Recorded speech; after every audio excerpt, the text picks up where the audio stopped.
about SS7 and telecommunication hacking. Now I put back my leather jacket and I will tell you about nasty things. So here, thank you very much. I must say this has been great conference. And you know, all the conferences are not as great as this one here, with the spirit of the people and the warm welcome and the nice people I've been meeting all the time. I'm like, why aren't there a hack lab in this town? Or actually in this country? Because that's definitely one thing that I could expect, given the nice people and the good connection between the guys. So, okay. Why? I don't know, but maybe I'll be pointing at elements that may be related to what we do in France and what we had as a situation and what led to our creation of some hackerspace.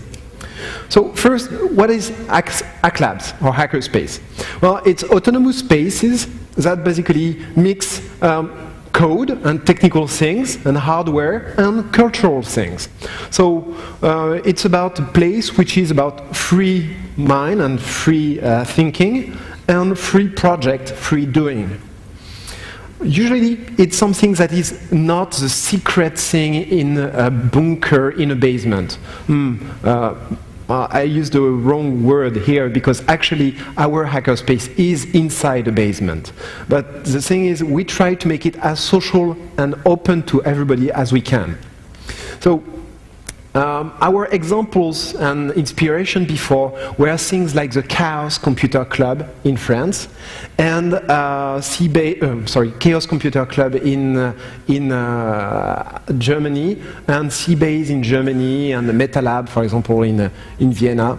And all these were interesting because they provided us patterns of functioning. That means ways to organize things so that there wouldn't be some kind of administration running at the place, but much more like a network as what we live on the internet, to have the same thing but in a physical place.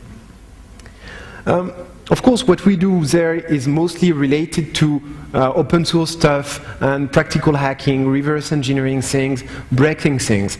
But it's not only about that. It's about things that are actually going a bit further than just technological hacking. So what's about hacker culture?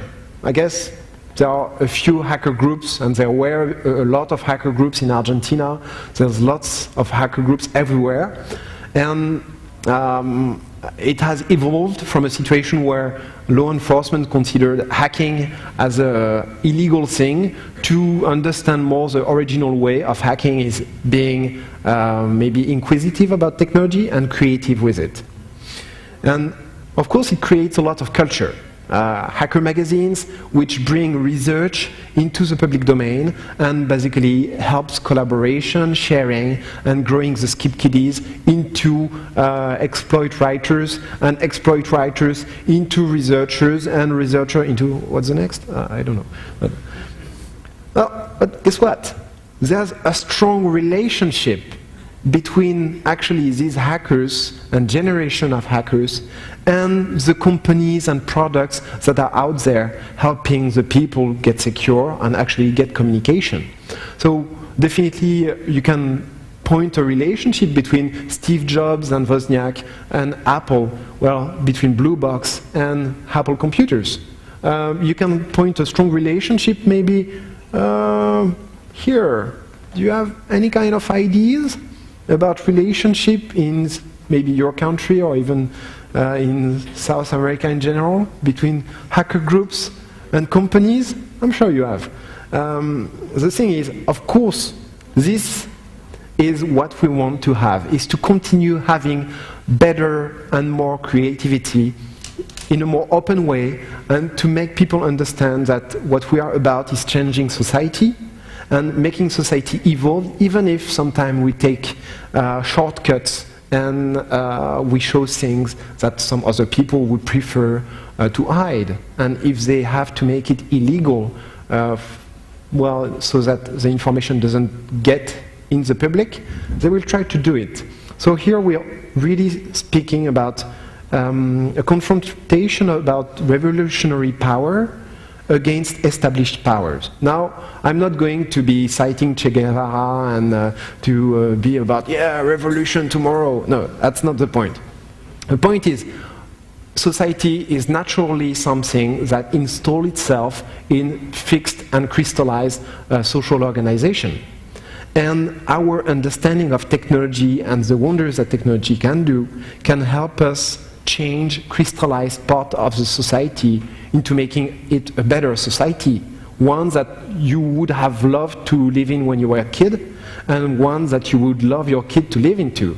So the thing is, by doing simple projects and things that are very practical, which has a social impact, you're actually doing things that before were only done by thinkers who would think about new organization and leave the rest to other people to implement.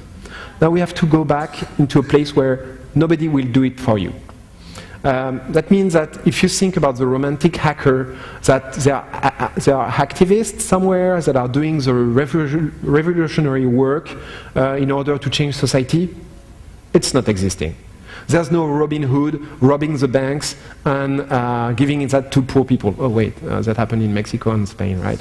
Okay, but saying this is too easy. It's too easy to say, oh, there are other people who are changing society. I can go on and make money, or I can go on and just enjoy life. Well, it's something that we can, all of us do. And actually, it can have a great impact on you. While it's most of the time you're watching TV or living your life, and a lot of time it's very depressing. It's very depressing to see that actually you're bearing and just receiving things, and you're like, once again, French, what can I do? And the thing is, by getting together with a set of powerful people that don't think the way you think, because all of us think in a different way, well, you'll go in projects where you're like, oh, I'd love to do this, but I only know how to code, and I don't know how to do the hardware part. And the other guy would like, oh, you know how to code? Because I don't. Because the hardware part is easy. So actually, things that are interesting in hackerspaces is that projects that would take you maybe 6 months to realize are done in one evening. In one evening, you're like, hey, but it's working. And then that's the interesting part of it. We can do stuff. So TempLab is a hackerspace in Paris. It's the first hackerspace in Paris, and we had a big legacy. A big legacy because there was previous hacker clubs in France, and the previous one had been created by the secret services of France. So they created a fake hacker club called Chaos Computer Club of France that had no relationship with the Chaos Computer Club of Germany. And basically what happened in this hackerspace, that they were collecting intelligence and making people, like young hackers, work on illegal things that they could later blame on the hacker, saying, oh no, DST, the secret service, has nothing to do with it. It's only this hacker, and we are so good at our job that we know his address. Yes, right, they recruited him, trained him, and then told him where to attack, and then they go and arrest him and put him in jail and blah, blah, blah. Well, that was our legacy, was that. So we had to fight against this image, which was as much local in France. The French guys didn't trust each other. They were like, oh, what do I know? You're not part of the security service.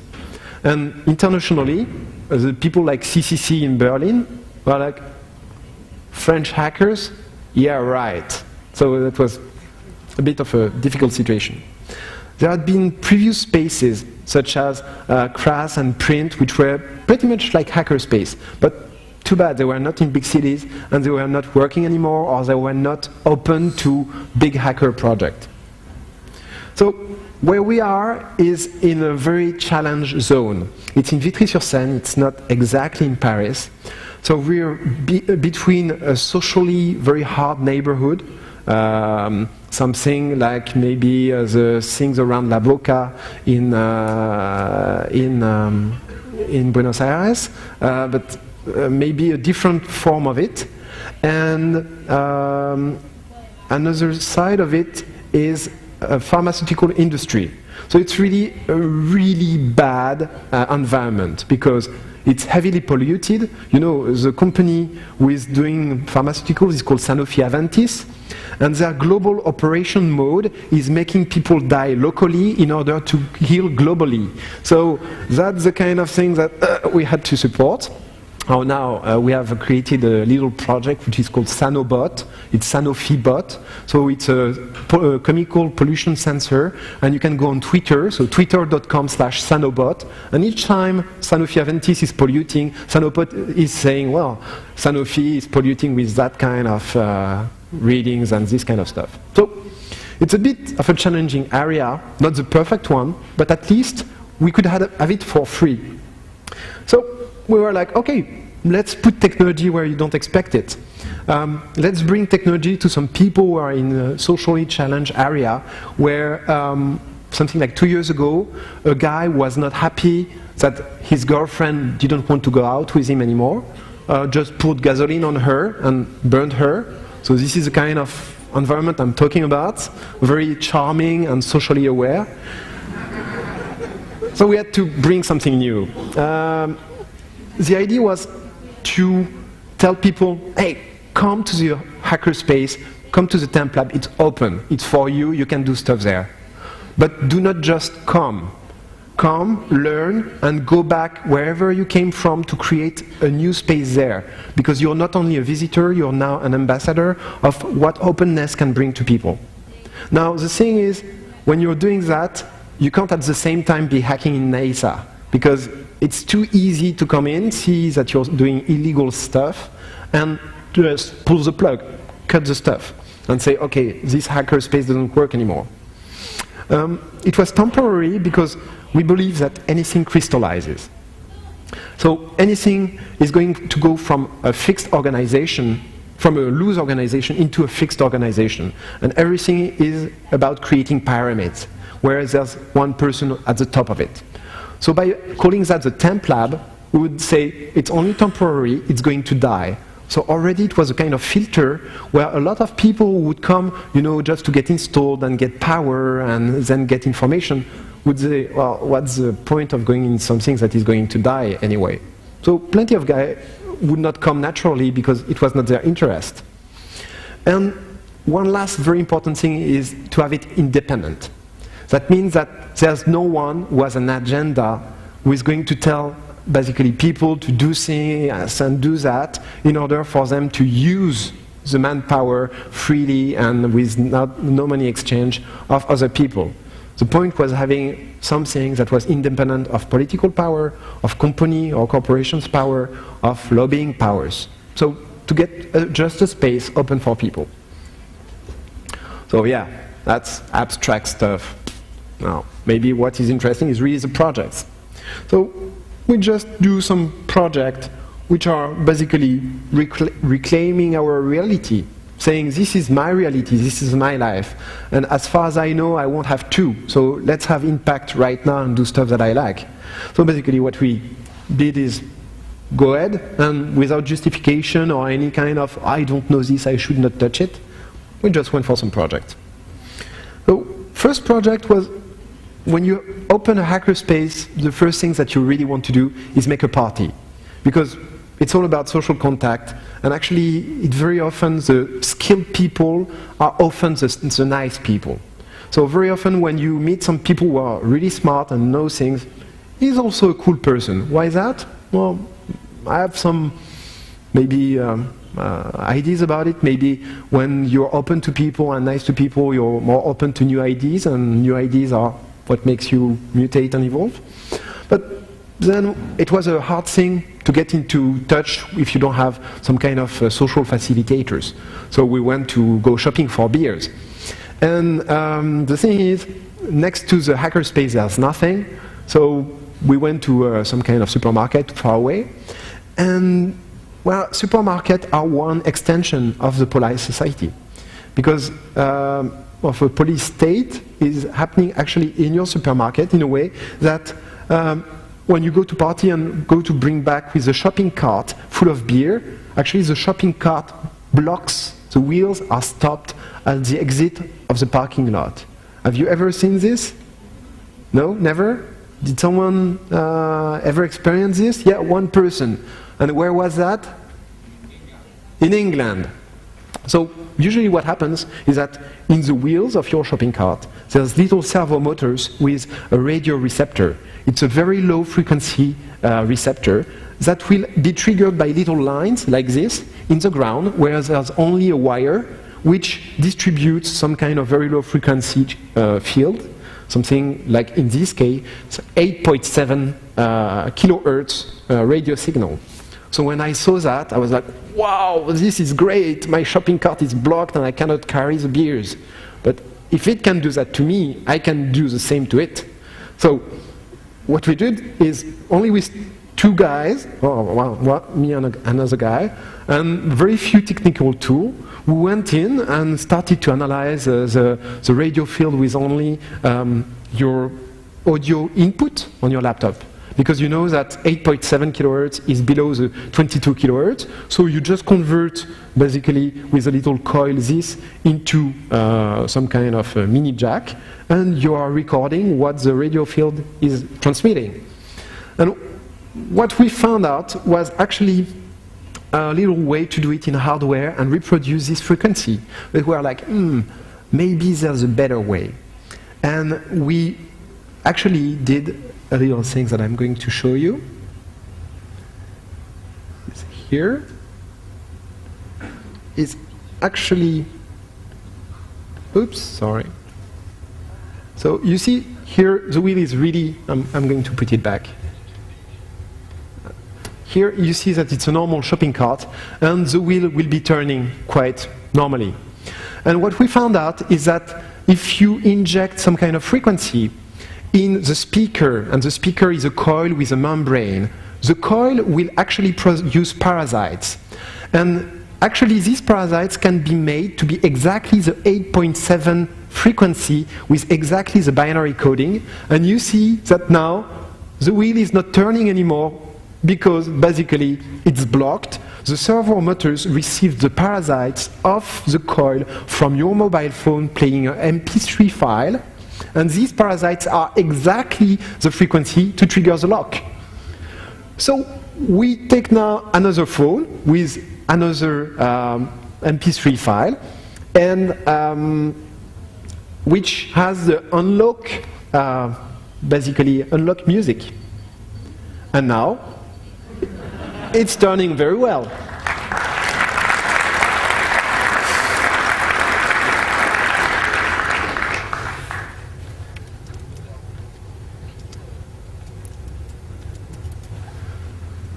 So, of course, this wouldn't be something very legal to do that. So, actually, what we want to do here is a personal security system, so that you can secure your shopping cart while in the supermarket. When you forgot about the salt at the other end, so you secure your shopping cart by putting this kind of little music and putting it next to the wheels, and then you can safely go there, get the salt, because now your shopping cart can't be stolen. So we ask people not to use this on the 23rd of November for the anti-consumerism day, because it will be highly illegal to actually massively block all the shopping carts in the shopping centers. All right, never on the 23rd of November. Carito. Okay. A caddy for us was a very nice name, and we decided to create a music group with two songs. One song is Lock, and another song is called Unlock. And of course, when we saw that, we were like, oh, it's a bit like TV Be Gone, so it's going to be, our album will be Consumer Be Gone. And as a name for the group, we are like, what about Caddy? Oh, what about Al-Caddy? And then Al-Caddy, which is no relationship to a terrorist group, was born. You can download that freely from the internet on the Templab website. So in the same kind of ideas, we thought that it was really good to do recycling. So after Christmas, we started recycling some kind of, some kind of little Christmas decoration in order to enhance our perception of security. So when you do that, you actually show to a lot of people how security is prevalent into their life. And then the society divides into two parts. There are people who are rolling on the floor laughing and looking at all the security cameras in the metro in Paris, which are nicely decorated with little Christmas decoration. So you see that there's tens of them everywhere, and before you didn't pay attention. And there's the other part of the society that goes, oh my God, there are terrorists planning a new attack on the security cameras. Right.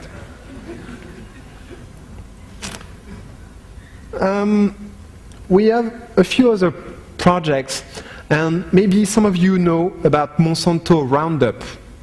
You know about Roundup?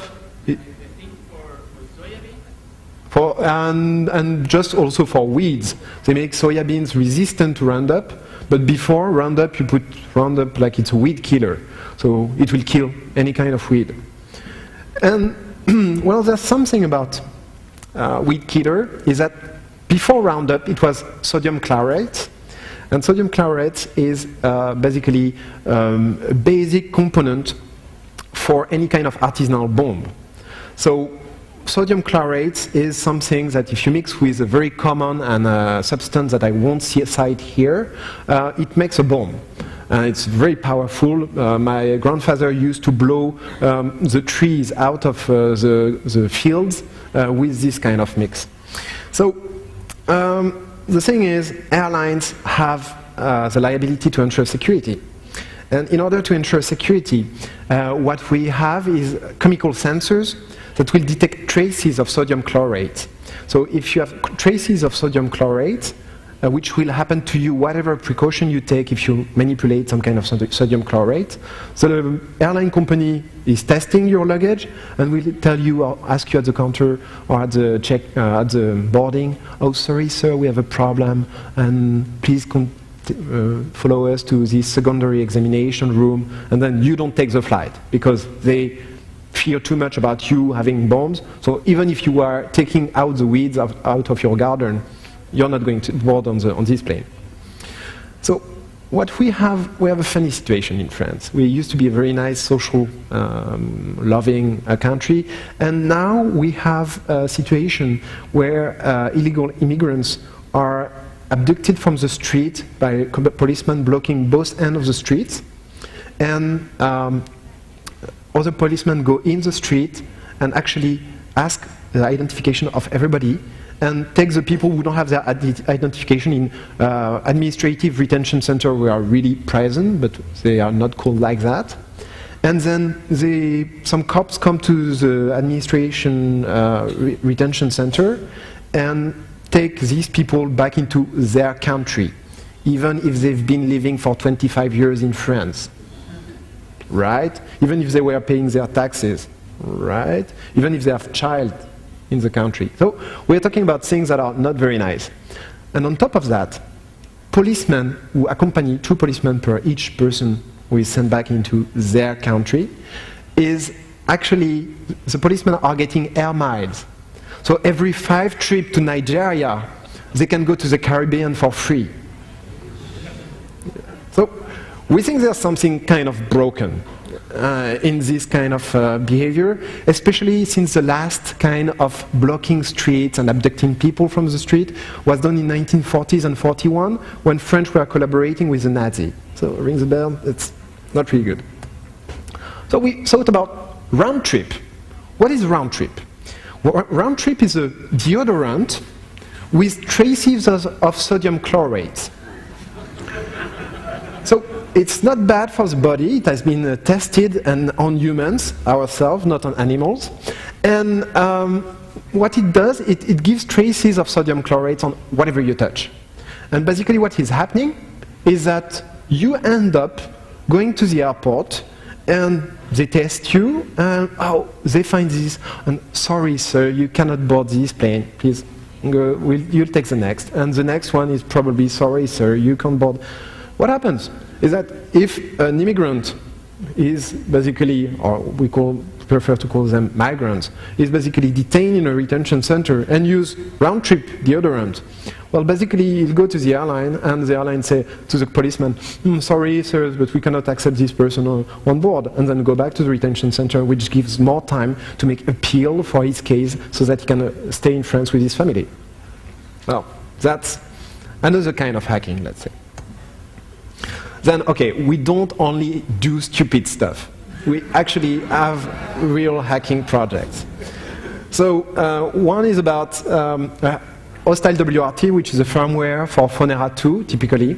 So it's about basically having an embedded automated Wi-Fi hacking platform into these little embeddable things. And I have one really great picture that I want to show you. I'm going to show that to you after I explain. It's simple, but actually it's quite some work to do it industrialized. That means reliably. And to implement that, we basically used a lot of different techniques which can specialize, for example, the dictionaries based on the SSIDs it sees. So for example, here I've been compiling the kind of SSIDs and BSSIDs that you see in Argentina, so that it's a Spanish dictionary that is being used here, and all these kind of things in order to speed up brute forcing and cracking. The goal of it is actually to be able to deploy mesh networks very quickly. So basically you deploy these boxes and you have basically access to your friends who forgot to give you the key to their network. Well, right. It's used only for security purposes, of course, and better connection. So it's very well stated in the ULE, in the end user's license agreement. And another thing is, it's helpful to prove to French government that when they try to make people responsible for their own security, it's very interesting because themselves, as a government, with IT department, are not even able to ensure that. So they're putting pressure on the public to secure things only for the lobby of the music industry. You maybe heard about this Adobe law, which is against downloading. Well, we're trying to prove them that it's maybe something they require from public, which is not really doable. Let me try to find this little picture. I didn't remember about this, but yeah, that's something that you definitely want to see, if I may. Okay, this one. Yeah, here it is. So here you see a very nice, well, the thing is, this looks really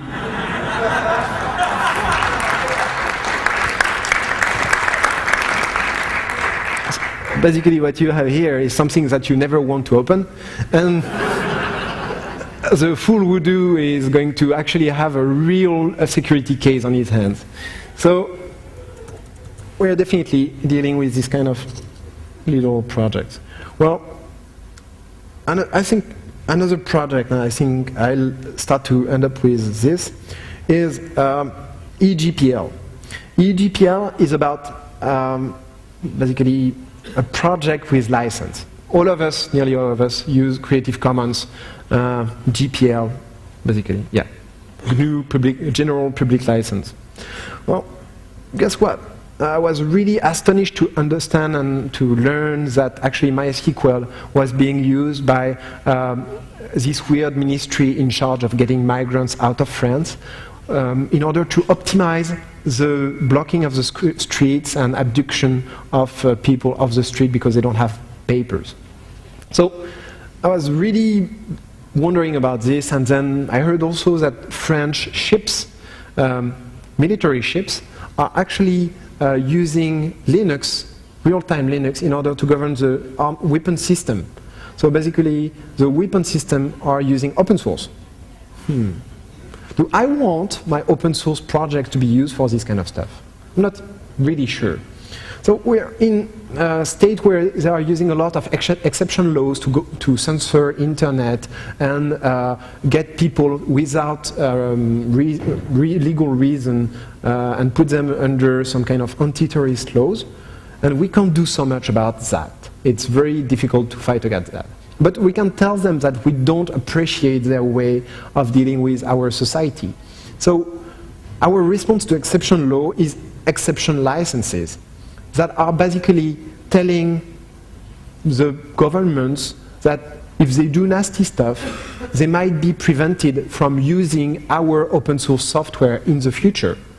So what that means is that eGPL is exception general public license.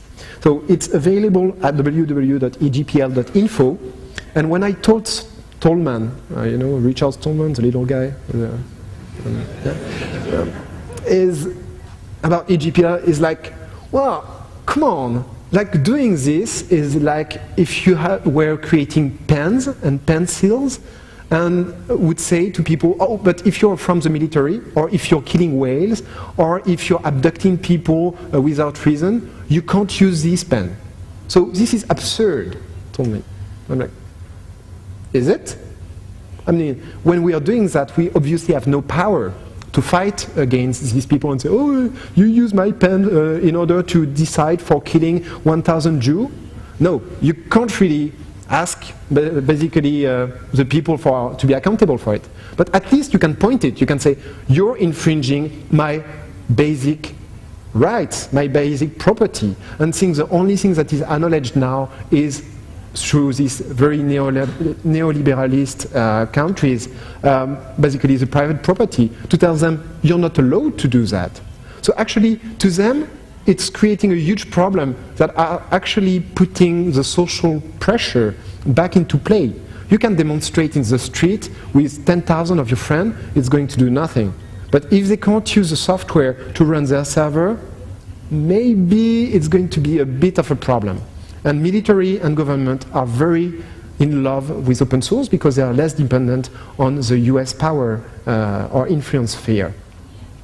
So on top of that, we were like, okay, this is a little hack where you can define online your exception. So let's say you created SCTP scan and you want to accept it so that no people in the military industry can use it, especially not the one who do these distributed mines and stuff like that. So you're going to just not define all the people that you want to accept. No, you're going to say, I'm trusting Greenpeace for defining feeds of exception. So you subscribe to the feed, and Greenpeace will be defining new exception all the day, and basically you just sit back and relax and put into your license what you as a developer think is good for the future of our society. And in order to defend that, if I put the foundation in France, it would be easy for the French to say, well, you know, this is not legal for whatever legal intricacies. Well, this license is not valid. So we actually put that foundation in China. Why is that? Because China is trying to introduce a copyright legislation. And the US and Europe are telling to China, you're joking us. You've been copying our product for tens of years. We are not going to agree with signing your copyright law. Well, China is just right now answering, well, you are not respecting our copyright license also, because look, there are projects that you have been using. So it's much more important for France when China, a major commercial partner, is telling them you're not respecting our licenses, because actually eGPL is one of their licenses, than if I go to France and say, hey, well, you're not respecting my license. So it's very interesting how you can use geostrategical kind of relationship in order to tell them, well, here is the hot potato, now play with it. Well, we've been doing a few little projects. I've maybe won't go too much in detail about the basically RT kind of things that we've been doing too. We organize some kind of hacker conference. It's called the Hackerspaces Fest. So there were the first one was in 2008, and it's usually 24 hours operation where conferences and workshops during the day and parties and concerts during the night.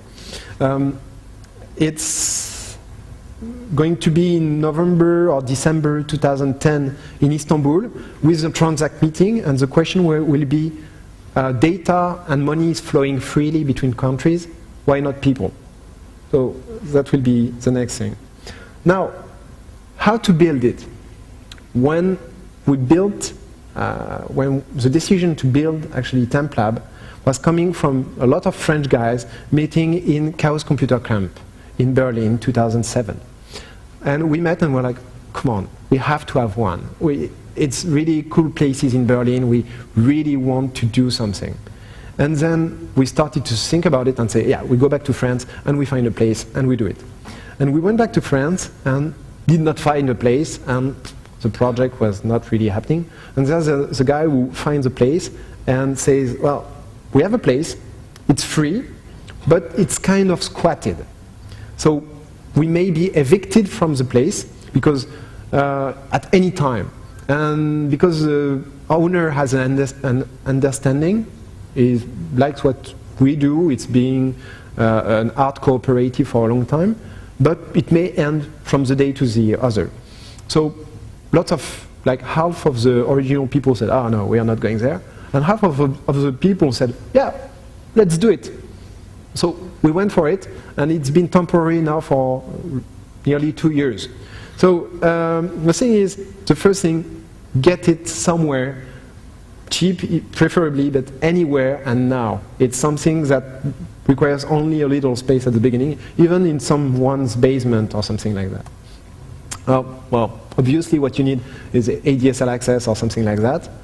Don't rely too much on neighbor Wi-Fi. It's not something that I would advise, especially for a hackerspace, because then people will come for you in there. And recycle as much as you can. We recycle nearly everything that we have in the lab. Why is that? Is that if it gets broken into, like, yeah, help yourself. Yeah, you come here to rob things that are actually no value. There are 256 megabytes of memory, and it won't even run Windows XP, so yeah, go for it. So by having recycled equipment, basically that means that the corporation, we are putting in the trash old PCs, you can get them and actually provide networking equipment for your hack lab very easily. The idea is also not to want to do, oh, we'll do that project and that project. We started by saying, okay, let's clear the space and we'll see what other projects come first. Here there's a great document which is called Design Pattern for Hackerspaces by CCC, and they give great information about how to structure your organization. But they tell you things like you have to pay, it's very German. So the thing is, you don't have necessarily to pay for your space. If it's in the squat, okay, so be it. You just make it happen. A few principles are very important. Decentralized, so that not a single person has the capability to say yes or no on every project. There has to be some kind of collaborative environment. Then you have to trust each other. You have to trust one that is going to do something, that it's not going to be something stupid. So you have to also inspire trust. And we have only one rule in our hackerspace. Don't make anything that would tend to create another rule. So it's a recursive rule. That means like, okay, if you don't do anything stupid, we shouldn't need any rule. So if you apply that to your thinking all the time, you'll be, okay, maybe I shouldn't do this. And of course, independent. I talked about it. The other thing is to have open days, is to have something where anybody can show up. Because the elitist kind of, wow, we are super cool, we're finding 0 days. Well, you're not maybe going to scream to everybody that you found a 0 day, even if the space is open. So it's better to have new people coming, and it's better for the kind of creativity and relationships. Well, then I would advise to start something very quickly. This is something that is common for you. And basically that's it. Thank you very much.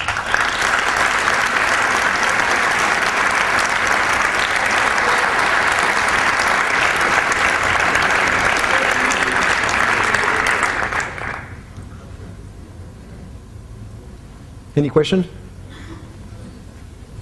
Actually, I have one question for you. Why isn't there already a hackerspace in Buenos Aires? Anyone wants to answer? No? Okay.